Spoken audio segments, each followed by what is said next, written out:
everyone. Welcome back to the Fly Show with yours truly, Jasmine D. Millhouse. And I am excited. I've missed y'all. It has been a long time since I've been back here on Facebook with a Fly Show episode.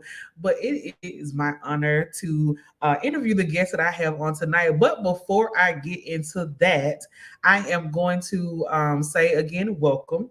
Thank you all so much for joining. Let me know where you're watching from. Make sure you go ahead and share this broadcast on tonight. Tag someone in the comments. Let them know that we are on live.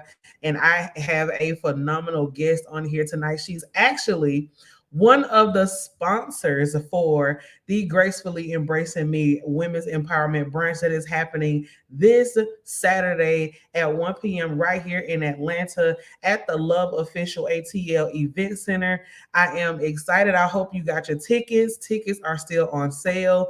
I got a little secret I'm going to let you in on. I did say that the tickets was going to close out tonight, but I am happy to announce that the tickets are being extended out until Friday. So if you have not purchased your ticket, make sure you go on Eventbrite to get your ticket. They're only $25. You do not want to miss it. We're going to be dining on the finest Bon Appetit catering. We have a signature gem mimosa, which is a mixture of strawberry and pineapple. Also a watermelon mimosa as well. That is going to be sponsored by Morning Dew Mimosa by Mr. and Mrs. Daryl and Piangela Jones. I'm excited about that, but enough talking about that because my mouth is starting to salivate because I'm thinking about this food that we're going to be eating on Saturday. So if you want some good food, if you want some good content, if you want to have fun, this is Mother's Day weekend. Come out, bring your mom, bring your aunt, bring your cousins, bring your friends, your sisters, or matter of fact, just bring yourself.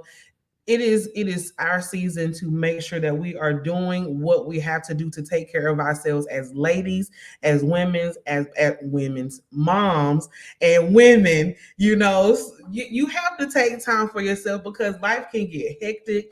It is crazy. So we have to take a moment and say, you know what? I gotta do what I have to do for me. I have to take some time to myself.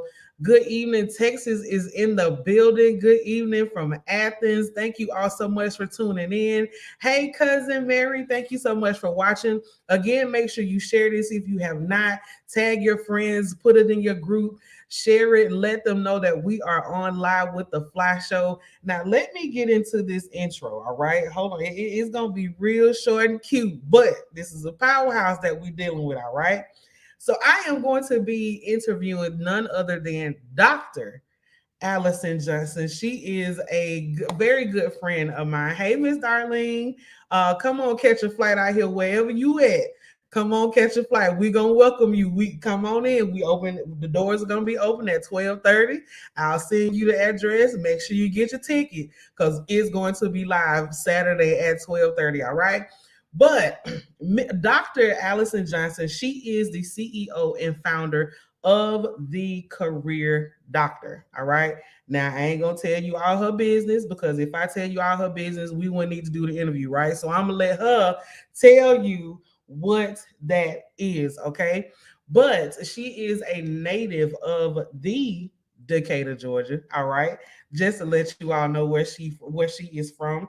And I'm just going to read a little bit what she does. She's the Career Doctor specializes in career planning, resume writing, interview coaching, and negotiation strategies. All right. So, but without further ado, I do have some questions that I want to ask her, get inside of her mind to see what got her to start the Career Doctor, right? So, with that being said, it is my honor, it is my pleasure to bring on none other than Dr. Allison Johnson. How are you? I am well. Thank you for that warm introduction, Jasmine. You make me feel so special. Oh my goodness.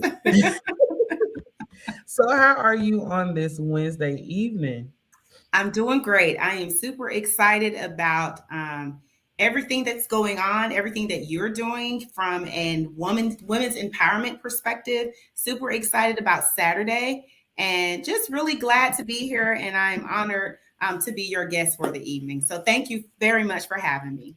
You are so welcome. So, I got to start the icebreaker question. I know I've said that you're the CEO of the Career Doctor, but tell us a little bit about who Allison Johnson is. So, like you said, I am a native of Atlanta. Grew up in Decatur, Georgia, and well, kind of Atlanta, Decatur, but I claim Decatur. And my parents are natives. I grew up here, went to elementary school, high school, and college here. A lot of people say, "Hey, why are you still here?" And my response is often the very reason you moved here. It's a great city. My family is here. I'm very family oriented. If you ask anyone that knows me, if they say, "What are three things that you know about Allison?" or "What are three things that Allison loves?" they're going to tell you that number one is God, number two is family, and number three is football. So that's just kind of a little bit about myself. Like I said, a native of Atlanta, and I have been working in various corporate entities over the past 20 years. Well, actually 20 plus years. I know I look 19. Thank y'all. I mean, we just gonna put that out there. And so have seen a couple of things throughout my career and decided that there was one time in my career where I didn't feel like I had a whole lot of guidance, and I just kind of had to kind of stumble around and bump in the night and figure things out along the way. And God has blessed me to be able to kind of garner a lot of knowledge through experience and learning. And so over the years, I really have, as I'm growing into my adulthood, I am discovering the things that I love to do. And one of those things that I've discovered that I love to do is to help people. And one way that I love to help people is through teaching, mentoring, and coaching. And it's something that I realize I've been doing for a long time. And I've been doing it quite honestly for free. And so once, my husband encouraged me. He said, "You know what? That is something that you're passionate about. Go after it. You should start a business doing it and monetize it." And that's where the idea was initially born. And there are still times where I find myself, I just naturally help people. And sometimes he has to tell me, pull back a little bit. Everybody doesn't want your help. Everyone's not going to appreciate the knowledge that you have to offer. And so, with those ideas and things in mind, I've kind of stopped and started and stopped and started a few times. And this year, I decided I'm going to go forward and make it happen. And that is where the Career Doctor was born. Mm-hmm. Now, see, you just jumped all up in my little question now. I'm so But sorry. but with you kind of said something a little key that I want to kind of ask you about. Mhm, And I kind of deviate just listening to the things that are said mhm. when you're speaking. So, and it may bring up a question that I may have. Sure. So, in knowing, how was that being a person that likes to help and having your spouse tell you, well, babe, sometimes someone may not want to accept the help that you're giving. How has that been a challenge for you with being a person that likes to help everyone? Great question. It has been a challenge, but what I have to do, what I decided to do is I basically have to just rechannel that energy. If Susan doesn't want help, then Bob may be over here that needs the same thing. And I've learned throughout my career there's a difference in you kind of get to a place where you learn not to take things personally and Mhm. basically remaining objective and taking your emotions out of things. Because if you go into a situation and you're laser focused on the emotions that are involved, you'll end up hurt, you'll end up disappointed. And there's nothing wrong with that. But in order to stay resilient, you have to just remember and trust God to say, you know what, that person may not have needed me, or whatever little bit of help I was able to give them, that was my assignment for that person, and I can move on to the next person, because this world is filled with people that need help. And Mhm. maybe they don't need, everyone has different needs and different ways that they need help. And so you Mhm. have to be aware of that. So it took a lot of self-awareness and understanding and not taking things personal. Doesn't come overnight. It does Right. come with time. And quite honestly, it's something that I'm still learning. Yeah. And that is so true. It's like sometimes you gotta know how, even when you don't have someone that is giving you that, hey, you need to pull back, advice, or kind of guideline or just a visual or whatever. You have to learn how to tell yourself that Yes, based on some reactions that you're getting from people, because people will let you know when they need it and they'll let you know when they don't want it. exactly. And they'll also let you know when it's hard to hear, but Hmm. it's appreciated as well.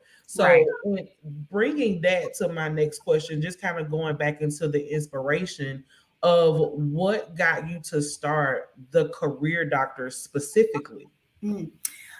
Last year, well, really I will say in 2020, when the pandemic struck, there was a coworker of mine who reached out to me and said, well, who actually knew me from a previous job and understood and knew that something that I like to do is to coach and mentor project managers.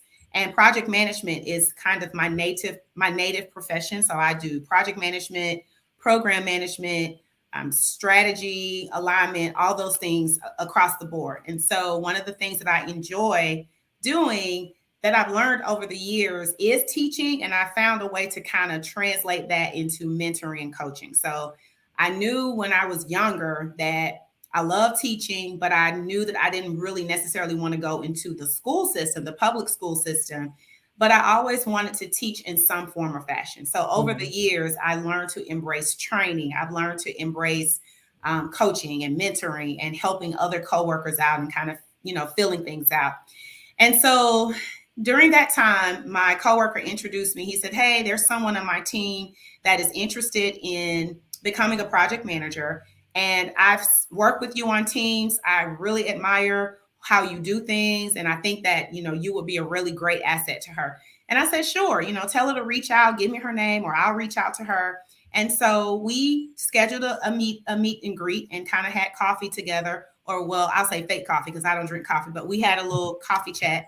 And she said, she kind of told me what she loves and what she likes to do. And she said, well, I want to be a project manager, but I don't think I have the experience. And I said, well, tell me a little bit about what you do on a day-to-day basis. And what I like to tell people is we're all project managers. If you are managing a family, if you are managing your own life, if you are managing anything, which we all are because it helps us to stay sane, then you are a project manager, but you may not necessarily carry that title. So don't think that you're not a PM. If you want to be a PM in a formal fashion, there is a route to that. And so she and I connected. We decided to meet on a monthly basis. And anytime we met, I would say to her, so what do you want to talk about today? Or what's your next move? Or what are you interested in doing? And she was the kind of person I could see it in her where she's really, really strong. She's very organized. She exemplified the characteristics that made a good project manager. And so I kind of pushed her a little bit and I said, hey, listen, this is what I want you to do. Go and look for 3 jobs, look at the descriptions, look at the qualifications, but don't get discouraged by the qualifications. And we're going to build a resume. We are going to work on polishing your interview skills, and you're going to get a project management job. And she was just like, well, you have a lot more confidence in me than I do. And I said, yes, but by the time we're done, you're going to be there. And within about 6 weeks, I think maybe she came back. We worked on her resume. She applied to one of the jobs, and I even asked her, "Who's the hiring manager?"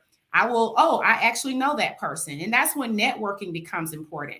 I know Mhm. that person. I'm going to reach out to her and send her a note on your behalf and ask her to have a conversation with her. And that conversation turned into an interview, and that interview turned into an offer. And from there, she came back. She said, "Oh my goodness, thank you so much, Allison. You have really helped me, and I really think that you have a talent that you're not even aware that you have." So I was Mhm. telling my husband about it, and he was like, "I tell you all the time, this is something that you naturally do. You do it without effort. You love doing it, and it's something that you should really consider pursuing from an entrepreneurial perspective." And I'm Mhm. like, "No, I've been that person that has always been in corporate. I kind of dip and dab in and out of entrepreneurship from an informal perspective. I've done things. Some people that are watching, they may or may not know. I think Jasmine, I love cooking. Yeah. So I've even explored, okay, I'm gonna start a cooking business. And I'm like, oh gosh, no, I don't want to do that. Right. Okay, I'm gonna start a training business. And then that, I'm gonna teach classes and I still do that. but the pandemic kind of changed things. So the face of training and all of those things has changed. And so because of that specific event with that particular person, and I still mentor her to this day, and she's told other people about me, and she's told her mother-in-law about me, and her mother-in-law and I had lunch, and she kind of was like, oh my gosh, I'm going to send people your way. And that kind of just flourished. And I was like, you know what? I got to get going. Let me start this up, because I know how I would be if I were a person and someone said, hey, I can help you with your career. But if you don't have your package together, then what makes me think that I should believe in you? And so at the beginning of the year, I set some goals. I even hired a coach for myself because the project manager needed to be project managed. And from there, the career doctor was born. And so it's something that I'm super excited about. And I've been doing it for years, like I said. So people may say, oh, well, no, you don't have the experience. Yes, I have tons of experience. I've managed early career programs, helped college students kind of transition into the corporate world. I've helped corporate folks kind of transition to the next level. You know what? I'm a little bored. I want to transition to another job, or I just need to refresh my brand, or I'm not sure what my brand is, or I don't really know how to have these crucial conversations. I'm not sure how to approach executives. I'm not sure how to build a project plan. I'm not sure how to build a presentation. All of those things are a lot of the things that the career doctor emphasizes and specializes in. And from all those different things, it sounds like a lot, but it's just like you got some questions about your career, or if you're not sure where you want to go. Everyone, I'm sure, is hearing the term. This is the era of the Great Resignation, and it is true. There are over 11 million jobs out there where people are just either changing jobs, or they're not sure if they want to do the same thing anymore. This is a great time to take advantage of that. And if you haven't dusted off your resume in the last year, the last 2 years, or you don't have a resume, you don't know where to start, that's why we are here. The career doctor is here for you. I'm sorry, I kind of took a long time to answer that. No. It was actually a good answer, because it got into, a lot of questions that so many people that are watching may have. Because one of the questions that was posted in the chat was, what happens when a person never has found their own road to success? So it's kind of like you answered that question. Okay, well, let's take a look at what are you good at?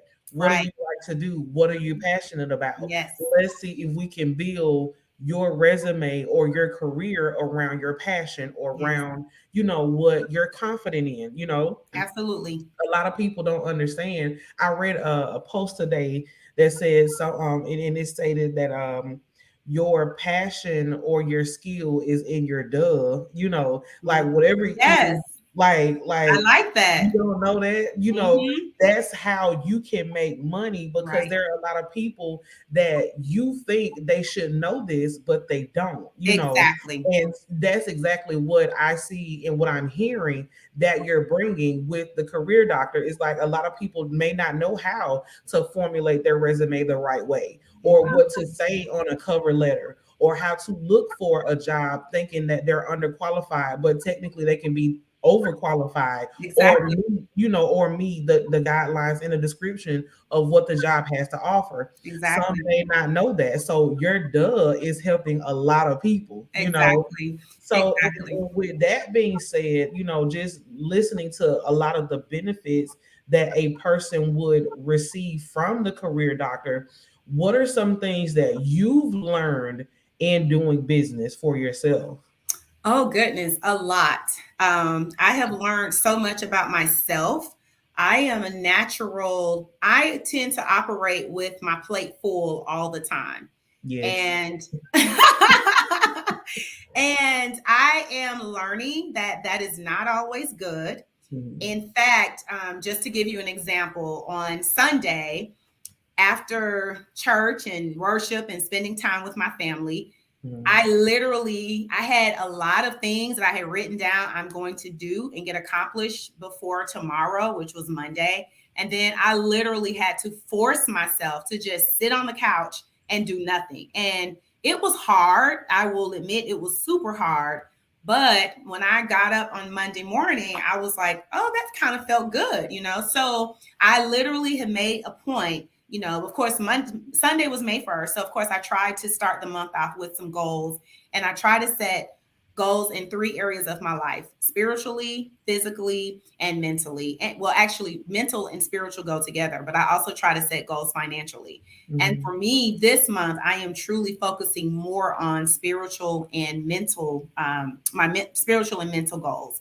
And so, what I said, I am going to force myself at least one day a week to do absolutely nothing for a solid 4 hours, which is very hard for me because I find something to do in every single hour, whether it's Mhm. family or it's work meaning my career Dr. Ali J, or if it's anything that I do, even from a professional perspective, or anything from I'm always helping somebody.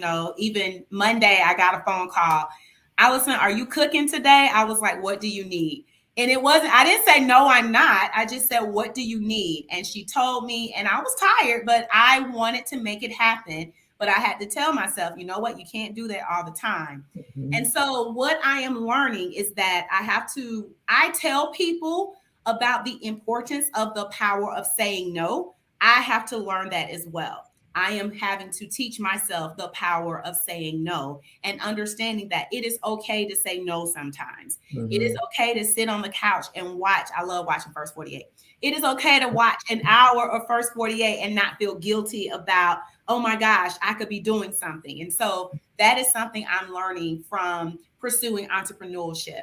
I am also learning that everyone is not going to want to do business with you, and that is okay. That is one of my fears before even kind of opening myself to put this out there. I felt like, oh, people are going to think I don't know what I'm talking about, or people are going to feel like, oh, she doesn't do this. And I'm like, you know what? I have to just trust in God and know that God has a plan for me, and this is something that God has ordained for me, and He is going to send me clients in whatever form or fashion that they're going to come, and I can't worry about that. And so, those are some of the things that I'm learning early on as I'm pursuing this path, and it's been great so far. It's been great. Mhm. That's good. That's amazing. And some people they look at it as, okay, I started a business and I want to jump in head first and I want to make $1 million in 6 months. And then in 6 months, you've only made 5,000. $6. Right, right.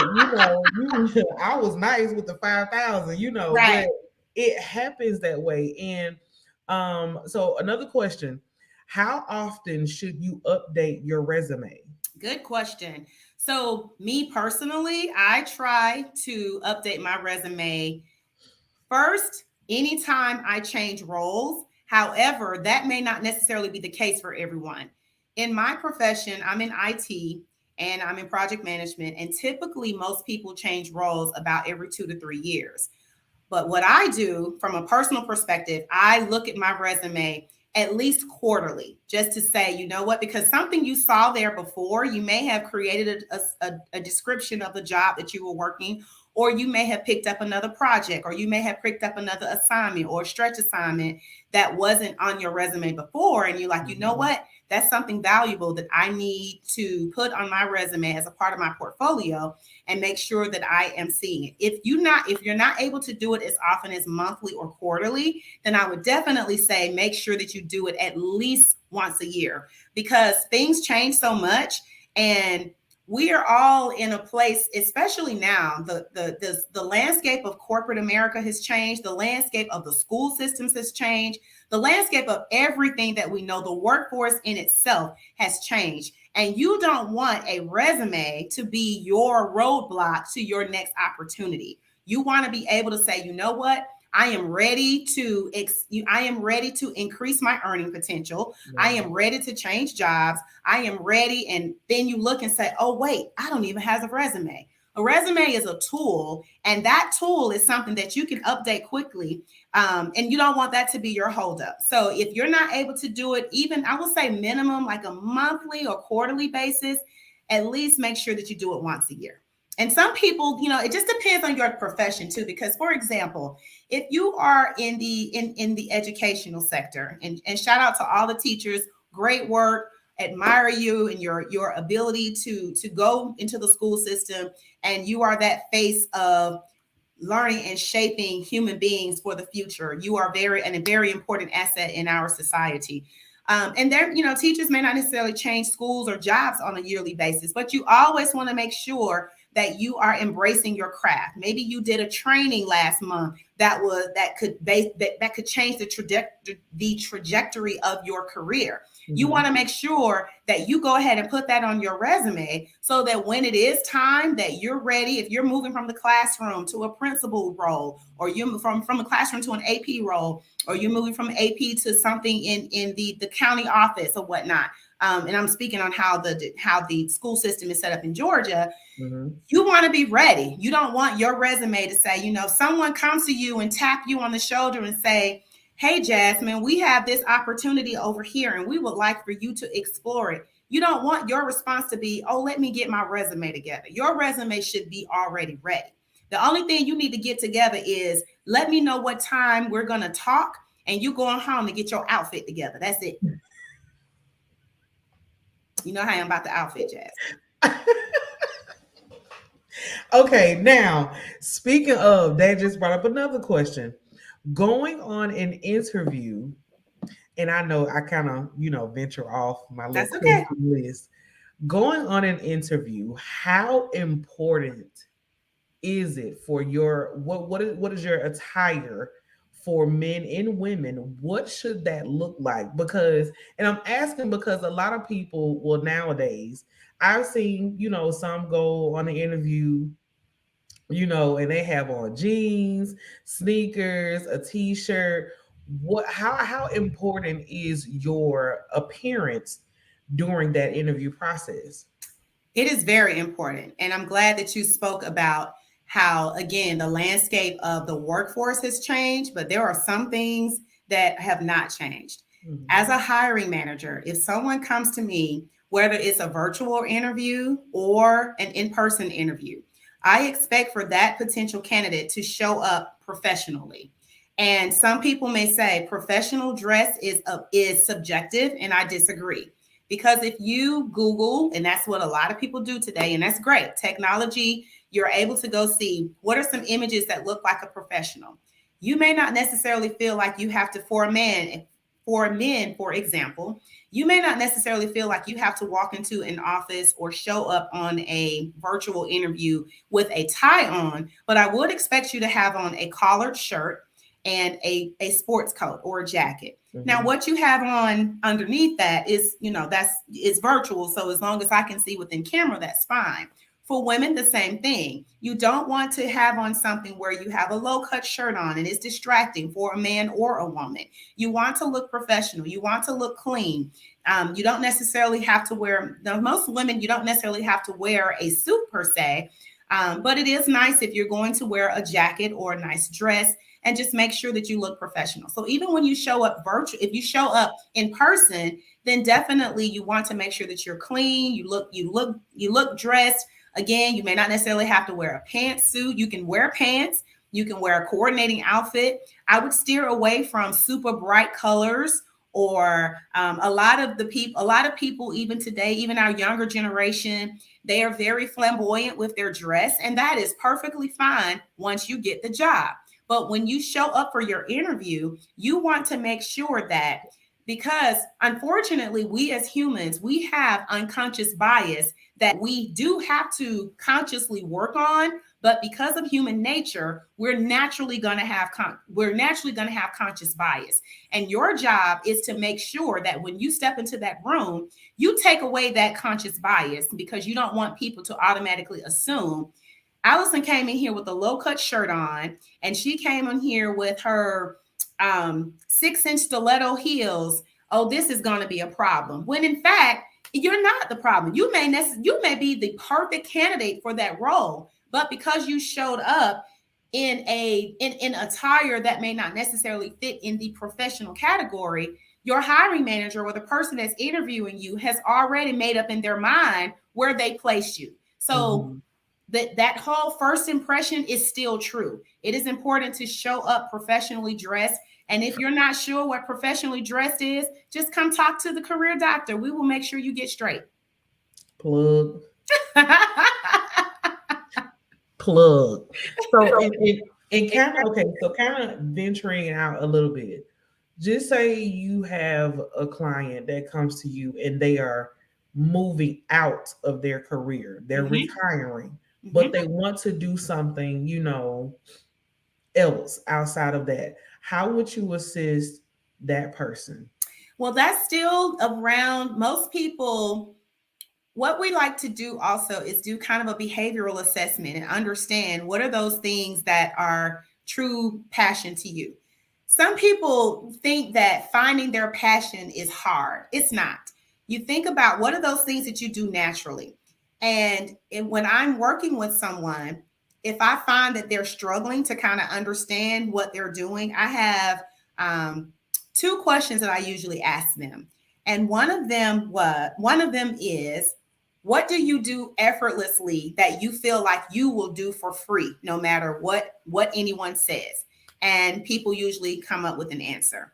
And if they don't answer that question, the next question that I phrase to them is, if you knew that you had only 7 days to live on this earth and you were going to die in 7 days, and a part of you being able to die peacefully is to work a job that you don't care what you get paid, how long you have to work, what's involved in it, what job would that be?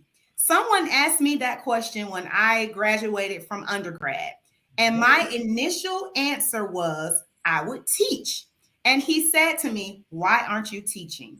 And that has stuck with me for the rest of my life. So it is a question that I like to pose to the audience. If you're struggling trying to understand what is my passion in life, ask yourself, if I knew that I was going to die this time next week and I had to work a job, I have to go to work. It doesn't matter how much I'm going to get paid, doesn't matter what the benefits are, doesn't matter what I look like when I go. What job would I do? And to date, my answer is still teach. However, I found and I discovered that teaching is not just in the classroom. Mm-hmm. Teaching is in mentoring, teaching is in training. I will teach somebody how to make a peanut butter and jelly sandwich, and I will be perfectly happy teaching someone how to make a peanut butter and jelly sandwich. And so I've learned that my passion is teaching people and helping people. And so that is where I thrive the most. And I get excited about those things because I really, really, really love just helping people. Right. So To your to answer your question, even for someone that's mhm, retiring, while you mhm, may be retiring, don't even treat it like I'm going home to just sit, because you don't want to do that. You're just moving your phase of working or being busy to something different. Okay, I don't have to get up and go punch a clock or go to a specific job for 9 hours a day, including my lunch break. I'm able to go out here and do something that I love, and I'm able to travel, and I'm able to do other things, spend time with my family. But every now and then, I want to do other things. And I've even asked myself those things, which was one of the things, and you didn't ask me this, but I'm going to say this anyway. That's one of the things that inspired me to go to school to get my doctorate. I know that when I retire from corporate America, I'm not going to go home and sit. I want to still continue. I want to teach classes on a university level. And so I know that there are certain things that I had to do to prepare myself for that. And so that is why I decided to go and pursue a doctorate. And I just mhm. found other ways along the way to teach. And so that's kind of how the approach that I would take for someone that's transitioning out of their day-to-day work and they're saying, okay, I can do this at my own leisure. Hmm.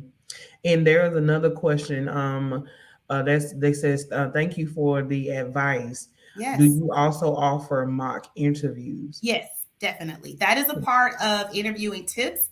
Mhm. And we do like interview tips and strategies for kind of landing that potential role that's going to earn you more. And sometimes for some people, it may not necessarily be, I want to earn more money. Some people just Mhm. want a better work-life balance. And that's Mhm. fine. That may involve taking a pay cut. And you may be okay with that. And that's perfectly fine. But we are here to help you get to that next step. And so for someone to book your services, how would they contact you? Do you have a website? Or are you on social media?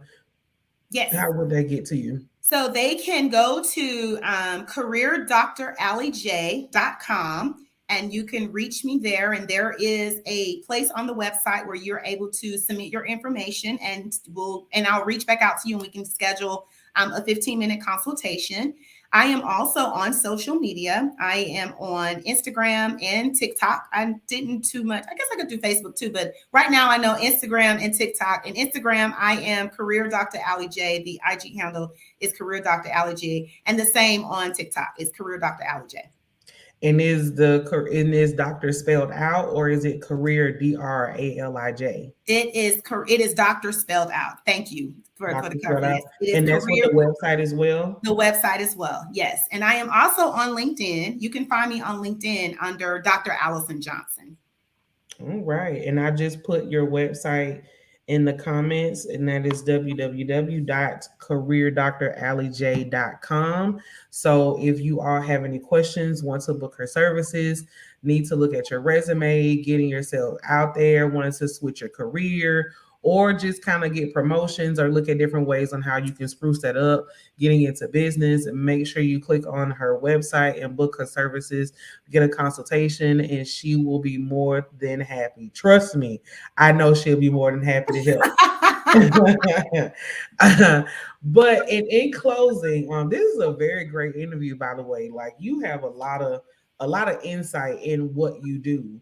What would be and this is, just kind of, again, wrapping it up, my final question: what would be that one piece of advice that you would offer someone that is looking to either switch their career, start a career, or beginning in entrepreneurship? What would be a piece of advice you would give them? I would say, don't be afraid. Don't let fear stop you from moving forward. I heard and have read so many times, fear is the thief of joy, and it is. Fear will stop you, and you don't even realize that's what's grabbing onto you. You can't be afraid, and just know that you may not reach your goal the first time, but as long as you are living and breathing, you have another opportunity to start over. And I even have to tell myself that. I even with presenting this, I was so focused on.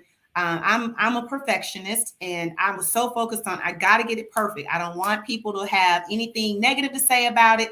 No matter how hard you work, no matter how much attention to detail you do, there is always going to be someone who has something to say. And so what you want to do is give them something to talk about. So don't be afraid. Step out there, activate your fear. Activate your faith, and know that God is going to guide you step by step and give you the vision and whatever it is that you need to do. And I'm saying that to you because I have to tell myself the same. I am a person who my parents raised me to treat others the way that I want to be treated. And so as I am pursuing this and working towards helping you build your career, trust me, I'm not going to tell you to do something that either one, I haven't already tried myself, or secondly, that I wouldn't try myself. So my piece of advice is don't be afraid. Don't let fear take a hold of you, because fear is the thief of joy. Mm. Well, you heard it here, folks. Don't let fear steal your joy. Because as we all know, for our Bible scholars, that God did not give you the spirit of fear, No, he did not. only power, love, and a sound mind. And with that being said, I want to thank you so much for, again, being a sponsor of the Gracefully Embracing Me Women's Empowerment Brunch. I thoroughly enjoyed this interview. Thank you for, carving some time out of your schedule just to sit down and talk with little old me. I Oh, not below greatly you. You're out here doing big things. I love everything that you do. I love your platform, and I appreciate you having me on. Thank you so much to your viewers and your listeners. And I am super excited about everything that you're doing. And I don't have to say it. You know that if there's anything that you need, I am here for you.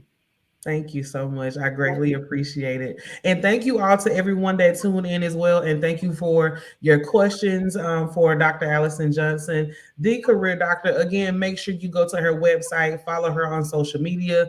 On all platforms is Dr. career doctor, Allie J. Yes. And also on LinkedIn is Dr. Allison Johnson. So make sure you connect with her, link up with her, go to her website, book her services, look over your resume. And I saw someone put in the comments that they hadn't looked at their resume since '89. I bet you that was my mother in law. What I saw. That was my mother in love. I knew it was. I guarantee you that was her. Once I go back and look in these comments, I bet you it's gonna be her. That's But awesome. thank you all so much for tuning in. It has been another great episode here on the Fly Show with yours truly, Jasmine D. Millhouse. And I look forward to seeing you back here next Wednesday at 8 p.m. Eastern Standard Time. You all enjoy the rest of your evening and have a good night. Thank you.